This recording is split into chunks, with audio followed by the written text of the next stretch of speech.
जय हिंद साथियों, एक बार फिर से आप सभी का स्वागत है एक और धमाकेदार वीडियो में। और साथियों, आज हम आपके लिए एक बहुत ही बेहतरीन वीडियो लेकर आए हैं। अगर आपने अभी तक केमिस्ट्री के पेपर के लिए अच्छे से तैयारी नहीं की है तो आज का वीडियो आप अंत तक देखना। और मैं दावे के साथ कह सकता हूँ कि आप अगर इस वीडियो को पूरा देखते हैं और जो मैं आपके लिए 40 मोस्ट इंपॉर्टेंट टॉपिक लेकर आया हूँ, इसे आप अगर आप तैयार कर लेते हैं, आपके पास अभी 2 दिनों का समय बचा है, लेकिन अगर आप इसे अच्छे से तैयार कर लेते हैं तो आप 2 दिन में ही 65 प्लस नंबर जो मार्क्स हैं उन्हें आप अफोर्ड कर सकते हैं। सो वीडियो को अंत तक देखना और अच्छे से समझ लेना। आज के जो टॉपिक हमारे लेकर आए हैं आपके लिए बहुत ही ज़्यादा इंपॉर्टेंट है, तो चलिए इसे हम देख लेते हैं। लेकिन इसे मैंने पिछले 10 वर्षों का निचोड़ इसमें हमने रखा है, जो कि पिछले 10 वर्षों से लगातार पूछे जा रहे हैं रिपीटेड क्वेश्चन को हमने इस मोस्ट इंपॉर्टेंट टॉपिक में रखा है। सो इसे ध्यान से देखना। लेकिन इसे करने में मुझे बहुत मेहनत करनी पड़ी, इसलिए वीडियो को लाइक ज़रूर से कर देना और चैनल को सब्सक्राइब ज़रूर से कर लेना। तो चलिए वीडियो को शुरू करते हैं। तो ये जो हमारे 40 टॉपिक हैं, इसमें से 20 हमारे 3 नंबर वाले हैं और 4 नंबर वाले 10 टॉपिक हैं और 5 नंबर वाले 10 टॉपिक हैं। तो इन्हें आपको अच्छे से तैयार कर लेना है। तो चलिए देखते हैं वीडियो को। तो सबसे पहले हम यहाँ पर 3 नंबर वाले क्वेश्चंस को देख लेते हैं, जिसमें से पहला है कोल राउस का नियम, और ये मोस्ट इंपॉर्टेंट है इसलिए मैंने इसे सबसे ऊपर रखा, तो इसे आप याद जरूर कर लेना। और दूसरा है हमारा मोलरता प्लस मोल अंश, या फिर इसे मोल प्रभाज भी कहते हैं। जो भी हो आप इसे याद कर लेना। मोलरता और मोल अंश एक साथ पूछता है, क्वेश्चन में पूछेगा कि निम्नलिखित पर टिप्पणी लिखिए, तो नीचे दिया रहेगा मोलरता और मोल अंश, इस तरह इसका क्वेश्चन आता है, तो इसे आप याद कर लेना। और तीसरा है हमारा टोलन अभिकर्मक के बारे में, यानी टोलन अभिकर्मक क्या है, कैसे प्राप्त होता है, इसे आपको याद करना है। और नेक्स्ट है कि स्वर्ण संख्या और प्लस टिंडल प्रभाव। तो आप तो जानते हैं होंगे कि स्वर्ण संख्या कितना इंपॉर्टेंट टॉपिक है, तो इसे भी तैयार कर लेना और साथ ही टिंडल प्रभाव भी। पांचवा हमारा है कि फैराडे के विद्युत अपघटन के नियम, यानी कि फैराडे के विद्युत अपघटन के नियम, और ये भी मोस्ट इंपॉर्टेंट है, इसे भी तैयार करके ही जाना। और हमारा छठे नंबर पर है क्वथनांक में उन्नयन और क्वथनांक में अवनमन। तो इसे तो आपको पता ही होगा कि ये कितना ज़्यादा इंपॉर्टेंट है, सो इसे भी तैयार करके ही जाना। और इसमें हमारा 7वां नंबर है संक्रियण ऊर्जा को परिभाषित कीजिए, ये मोस्ट इंपॉर्टेंट है और पिछले साल 2 से 3 सेट में आया हुआ क्वेश्चन है, सो इसे आप तैयार जरूर कर लेना। और हमारा 8वां नंबर है परासरण और विसरण में अंतर। तो ये तो भाई मोस्ट इंपॉर्टेंट अंतर है, इसे जरूर तैयार कर लेना। और इसे अलग भी पूछ सकता है कि परासरण किसे कहते हैं, या फिर इसमें एक पूछा जाता है परासरण दाब, तो इसे आप तैयार कर लेना। और हमारा अगला है कि क्रिस्टलीय ठोस और अक्रिस्टलीय ठोस में अंतर, ये भी मोस्ट इंपॉर्टेंट अंतर है और इसे अलग से भी पूछ सकता है कि क्रिस्टलीय ठोस किसे कहते हैं, सो इसे आप तैयार कर लेना। और उसके बाद में तो आपको पता ही चल जाएगा क्रिस्टलीय ठोस क्या होता है अलग से। और हमारा 10वां है कि फ्रेंकेल दोष और साटकी दोष में अंतर। तो ये भी मोस्ट इंपॉर्टेंट अंतर है और इससे आपको फ्रेंकेल दोष और साटकी दोष भी तैयार हो जाएगा, अगर अलग भी पूछता है तब भी आप लिख सकते हैं। और हमारा फिर 11वां नंबर है अपोहन। अपोहन भी एक बहुत इंपॉर्टेंट एक टिप्पणी होती है, इसे भी तैयार करके जाना है। और 12वें नंबर पर है किण्वन। किण्वन भी मोस्ट इंपॉर्टेंट टिप्पणी है, इसे भी तैयार करना है। और नंबर 13 पर जो आता है वो है राउल्ट का नियम। राउल्ट का नियम भी पिछले साल 2 से 3 सेट में पूछा गया था, इसलिए आपको इसे भी तैयार कर लेना है। और उसके बाद में आता है हार्डी सुलजे का नियम। हार्डी सुलजे का नियम ये भी मोस्ट इंपॉर्टेंट है, भले पिछले साल एक सेट में पूछा गया था लेकिन इस बार इसके आने के चांसेस ज़्यादा हैं। और नंबर जो 15 पर आ जाता है वो है फेलिंग विलयन। और फेलिंग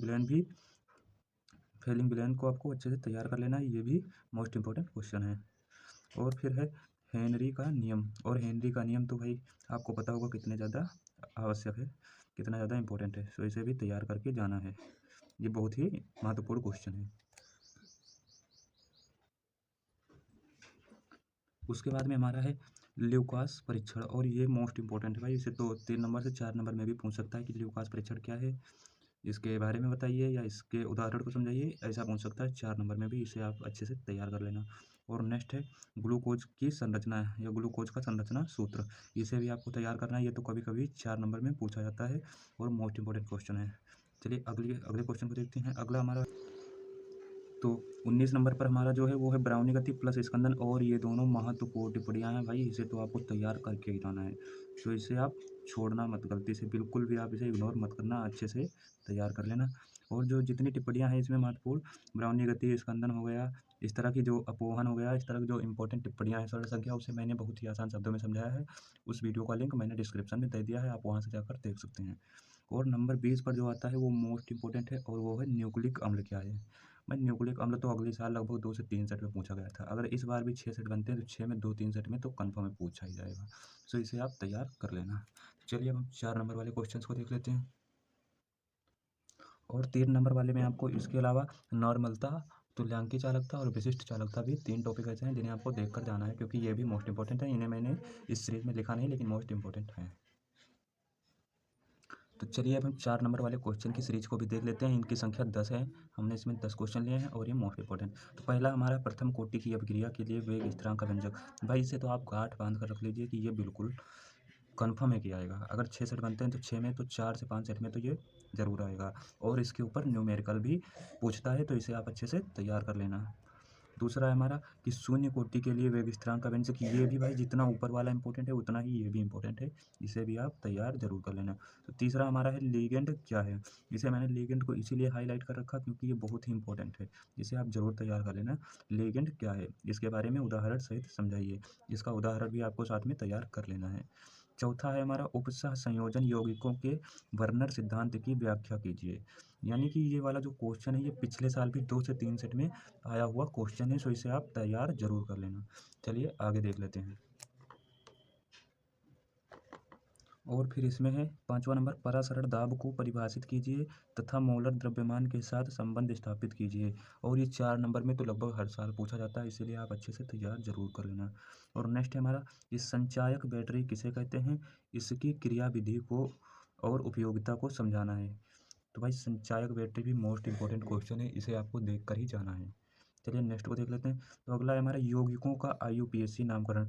तो IUPAC नामकरण कैसे करते हैं इसे आप ज़रूर समझ लीजिएगा, और इसे आपको तैयार करके ही जाना, क्योंकि IUPAC जो है 4 नंबर में भी और कभी कभी 5 नंबर में भी पूछा जाता है।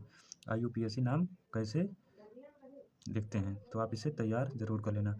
फिर है नेक्स्ट 15 महत्वपूर्ण अपक्रिया। तो अपक्रिया तो मैंने एक वीडियो बनाया जिसमें हमने लगभग 10-12 अपक्रियाओं महत्वपूर्ण अपक्रियाओं के बारे में बताया, लेकिन आप इसे यूट्यूब पर अन्य कहीं से भी देख लेना। 15 महत्वपूर्ण अपक्रिया जो ज़्यादा इंपॉर्टेंट है, हर साल पूछी जाती है, उन्हें आपको तैयार कर लेना है। और जो नेक्स्ट है हमारा वो है 1 से 3 पार्ट तक के न्यूमेरिकल, यानी एक चैप्टर 1 से लेकर के चैप्टर 3 तक के जितने भी न्यूमेरिकल होते हैं सभी टाइप के न्यूमेरिकल आपको तैयार कर लेना, क्योंकि वो भी 3 नंबर में भी या 4 नंबर में भी ज़्यादातर पूछे जाते हैं। सो इसे आपको तैयार कर लेना है। और नंबर 10 है संक्रमण तत्व क्या है, इनके अनुचुंबकीय गुण तथा रंगीन आयन का बनना। यानी जो संक्रमण तत्व, ये वाला क्वेश्चन तो भाई चैप्टर नंबर 7 का है पी ब्लॉक के तत्व में, तो सॉरी डी तथा ब्लॉक के तत्व वाले चैप्टर का है। इसमें डी ब्लॉक के जो तत्व होते हैं उन्हें संक्रमण तत्व कहते हैं। और संक्रमण तत्व इसलिए कहते हैं क्योंकि वो यस और पी ब्लॉक के तत्व के बीच में होता है, इसलिए संक्रमण तत्व कहते हैं। और अनुचुंबकीय गुण भी तैयार कर लेना साथ ही, तथा रंगीन आयन का बनना भी तैयार कर लेना है। तो चलिए अब हम 5 नंबर वाले क्वेश्चन की सीरीज को देख लेते हैं। तो हम 5 नंबर वाले क्वेश्चन को देख लेते हैं, जिसमें से पहला है हमारा हैबर विधि द्वारा अमोनिया का निर्माण। और आप इतने क्वेश्चन में से 1-2 को चाहें तो इग्नोर कर सकते हैं, लेकिन आप इसे बिल्कुल भी इग्नोर मत करना। अगर आप इसे नज़रअंदाज करते हैं तो हो सकता है आपको बाद में पछताना भी पड़ जाए। सो इसे हैबर विधि द्वारा अमोनिया का निर्माण आपको ज़रूर से ज़रूर तैयार कर लेना, क्योंकि 5 नंबर की बात है तो आपको तैयार करके ही जाना है। और दूसरा है हमारा हार्मोन्स पर टिप्पणी लिखिए। ये सबसे आखिरी वाले चैप्टर का है, जैव अणु से है। हार्मोन्स पर टिप्पणी लिखिए, तो इसे आप ज़रूर से ज़रूर तैयार कर लेना, ये भी 5 नंबर में पूछा जाता है। और फिर हमारा तीसरा डीकन विधि द्वारा क्लोरीन का निर्माण। इसे भी आपको अच्छे से देख लेना, क्योंकि ये भी मोस्ट इंपॉर्टेंट है। अगर 6 सेट बनते हैं तो उसमें से 3 सेट में तो ये कन्फर्म जाएगा। और फिर है विटामिन क्या है, इसके स्रोत और इससे होने वाले रोग। ये भी मोस्ट इंपॉर्टेंट भाई क्वेश्चन है, इसे भी आपको तैयार कर लेना है, और ये भी 3 से 4 सेट में ज़रूर टपकेगा। तो चलिए नेक्स्ट को देख लेते हैं। नेक्स्ट हमारा डाई एथिल ईथर बनाने की औद्योगिक विधि का सचित्र वर्णन। और ये भी भाई जो विधि है, इसमें से लगभग 3-4 विधि जो होती हैं, जैसे एक हैबर विधि हो गया, एक डीकन विधि, और ये डाई एथिल ईथर बनाने की औद्योगिक विधि का सचित्र वर्णन। इसको आपके चित्र के साथ में इसका वर्णन करना है। इसका चित्र बहुत ही ईजी है, इसे आपको एक बार देख लेना है और समझ लेना है। नेक्स्ट हमारा, तो नेक्स्ट और 7वां क्वेश्चन जो है हमारा वो है ल्यूकास परीक्षण प्लस फ्रीडल क्राफ्ट अपक्रिया और प्लस कॉलवे अपक्रिया। ये तीनों एक साथ 5 नंबर में पूछे जाते हैं। इस पर लिखेगा आपको कि इस पर टिप्पणी लिखिए और तीनों लगेगा आपको नीचे, तो आपको तीनों पर टिप्पणी लिखनी होती है। सो इसे आप ध्यान रखना और तैयार जरूर से कर लेना। 8वें नंबर पर हमारा संपर्क विधि द्वारा सल्फ्यूरिक अम्ल का निर्माण, और ये भी मोस्ट इंपॉर्टेंट क्वेश्चन है, इसे आपको तैयार करके जाना। अगर 7 सेट बनते हैं तो कम से कम 4 सेट में ये वाला क्वेश्चन तो जाएगा ही जाएगा। और फिर हमारा नेक्स्ट है 9 नंबर वाला कि कार्बोहाइड्रेट क्या है, इसे परिभाषित कीजिए। ये भी लास्ट वाले चैप्टर से है, यानी कि जे वर्डू से है, और मोस्ट इंपॉर्टेंट क्वेश्चन है, इसे आपको तैयार कर लेना। ये बहुत ही ईजी है, बस इसे आपको एक बार अच्छे से समझ लेना है। और फिर है नंबर 10 पर ओस्टवाल्ड विधि द्वारा नाइट्रिक अम्ल का निर्माण, और ये भी मोस्ट इंपॉर्टेंट भाई क्वेश्चन है, इसे आपको तैयार जरूर से कर लेना है, बिल्कुल भी नज़रअंदाज नहीं करना। इसमें हमने आपको 10 में से जो 5 बताए हैं वो सिर्फ विधियां हैं, और ये पांचों विधियां हर साल लगभग पूछी जाती हैं। इसमें से 5 में से तो 2 या 3 कन्फर्म है कि आएंगी ही आएंगी। इसे आपको अच्छे से देख कर और तैयार करके ही जाना है पेपर में, वरना आपको पछताना पड़ सकता है।